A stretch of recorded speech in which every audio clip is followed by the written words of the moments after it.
PhD કર્યું હોય ને તો ગાઈડ ની કરવું પડે. આ ખબર છે? મારે કર્યું હતી 2017 માં. મહેનત કરી.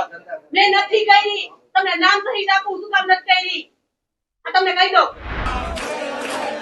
સૌરાષ્ટ્ર યુનિવર્સિટીમાં પીએચડી કરવા માંગતી વિદ્યાર્થીનીના ચોંકાવનારા નિવેદનથી શિક્ષણ જગતમાં ખળભળાટ મચી ગયો છે. જી હા, જો હવે કોઈ યુવતીઓને સૌરાષ્ટ્ર યુનિવર્સિટીમાં પીએચડી કરવું હોય તો ગાઈડની સાથે સંબંધ બાંધવા પડે.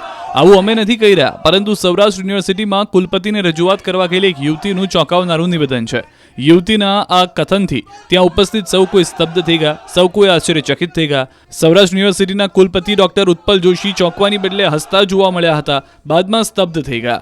યુવતીના આક્ષેપોને લઈને NSUI દ્વારા ઉગ્ર વિરોધ પ્રદર્શન કરવામાં આવ્યું. સૂત્રોચ્ચાર સાથે કુલપતિની કેબિનમાં પ્રવેશ્યા હતા. અહીં રામધૂન બોલાવી યુનિવર્સિટી રાજકીય અખાડો બની હોવાના નારા લગાવ્યા. આ મુદ્દે કુલપતિને રજૂઆત કરી જવાબદારો સામે પગલાં ભરવા માંગ કરી. આ પહેલા પણ સૌરાષ્ટ્ર યુનિવર્સિટી સહિત રાજ્યની યુનિવર્સિટીઓમાં ગાઈડ પર ગંભીર આક્ષેપો થયા છે. QR કોડ સ્કેન કરો અને ડાઉનલોડ કરો ન્યૂઝ 18 એપ. મેળવો ગુજરાત અને દેશ દુનિયાની પળે પળની અપડેટ્સ.